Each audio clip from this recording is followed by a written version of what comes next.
Hi friends, welcome to our channel. గుండె నిండా గుడిగంటలు serial next episode లో ఏం జరగబోతోందో ఈ వీడియోలో చూసి తెలుసుకుందాం. శృతి కోసం చాలా ప్రేమగా వండి తీసుకెళ్లిన రవి అసలేం జరిగింది అని తెలుసుకోవడానికి ఈ వీడియోని స్కిప్ చేయకుండా ఎండ్ వరకు చూసేయండి. శృతి చాలా తెలివిగా డైరెక్ట్ గా రవికి కాల్ చేయకుండా వాళ్ళ రెస్టారెంట్ లో ఉన్న రవి ఫ్రెండ్ కి కాల్ చేసి ఫుడ్ ని ఆర్డర్ చేస్తుంది. అలా అతను మీరు రవి వాళ్ళ మిస్సెస్ శృతి కదా అని అంటాడు.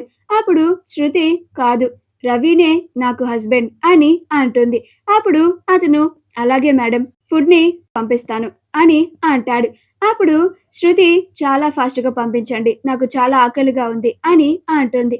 అలా కాల్ ని కట్ చేసిన తర్వాత శృతి వీడు రవికి చెప్తాడా లేడా, రవి నా కోసం ఫుడ్ ని తీసుకొస్తాడా లేడా అని ఆలోచించుకుంటూ ఉంటుంది. ఈలోగా రవి అటువైపు వస్తే తన ఫ్రెండ్ ఆగు బాస్, నీకు ఒక స్పెషల్ ఆర్డర్ వచ్చింది అని అంటాడు. అప్పుడు రవి ఏదైనా సరే వేరే వాళ్ళని పంపించు, నేను అర్జెంట్ పని మీద బయటికి వెళ్తున్నాను అని అంటాడు. అప్పుడు అతను మీ వైఫ్ శృతి కాల్ చేసింది అని అంటాడు. అప్పుడు రవి ఏంటి, శృతి కాల్ చేసిందా అని అంటాడు.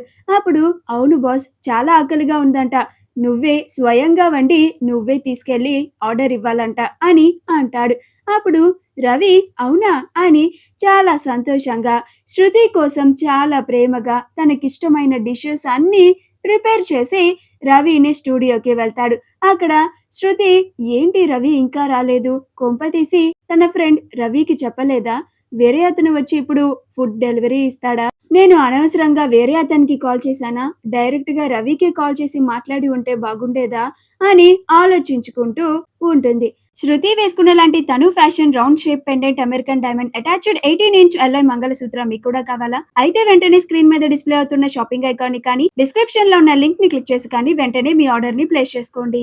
అలా అప్పుడే రవి వచ్చి శృతిని చూసి పాపం నా కోసమే వెయిట్ చేస్తున్నట్టుగా ఉంది, ఎంత ఆకలేస్తుందో ఏంటో, శృతి దగ్గరికి వెళ్ళి శృతి అని పిలుస్తాడు. అప్పుడు శృతి రవి వాయిస్ వినగానే సంతోషపడిపోయి రవి అని అంటుంది.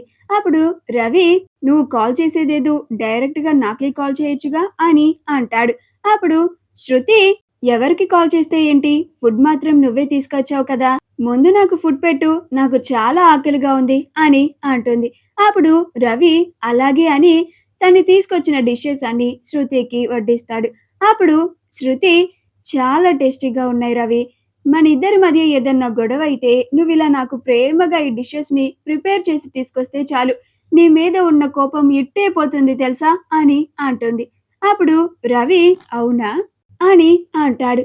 అప్పుడు శృతి అవును, నువ్వు నా మీద కోపం వచ్చి ఎక్కడికి వెళ్ళిపోయావు, మీ ఇంటికి వెళ్ళిపోయావా అని అంటుంది. అప్పుడు రవి ఏమీ మాట్లాడకుండా మౌనంగా ఉంటాడు. అప్పుడు శృతి నాకు తెలుసు రవి, నువ్వు మీ ఇంటికే వెళ్ళిపోయి ఉంటావని అని అంటుంది.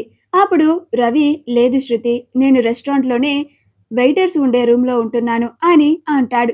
అప్పుడు శృతి ఏంటి అక్కడ ఉంటున్నావా, ఎందుకు రవి అంత కష్టం నీకు అని అంటుంది.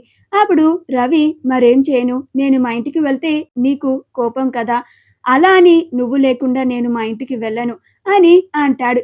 అప్పుడు శృతి నువ్వు నా కోసం అడ్జస్ట్ అయ్యి ఆ వెయిటర్స్ ఉండే రూమ్ లో ఉంటున్నావా, నేనంటే నీకు అంత ఇష్టమా, సారీ రవి, నేనే నిన్ను అర్థం చేసుకోలేకపోయాను, పైగా నువ్వు ఇంట్లో నుంచి వెళ్ళిపోతాను అన్నా కానీ ఏమీ రియాక్ట్ అవ్వలేదు, బాలు మా నాన్నని కొట్టాడు అని నేను నిన్ను బాధ పెట్టడం కరెక్ట్ కాదు, ఐఎమ్ సారీ రవి అని అంటుంది.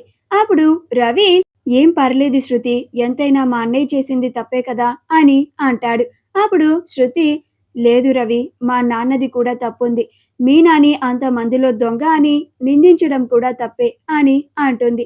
మా వీడియో కనుక మీకు నచ్చినట్లయితే లైక్ చేయండి, షేర్ చేయండి, మా ఛానల్ ని సబ్స్క్రైబ్ చేసుకోండి, పక్కనే ఉన్న బెల్ ఐకాన్ ని క్లిక్ చేయడం మాత్రం మర్చిపోకండి.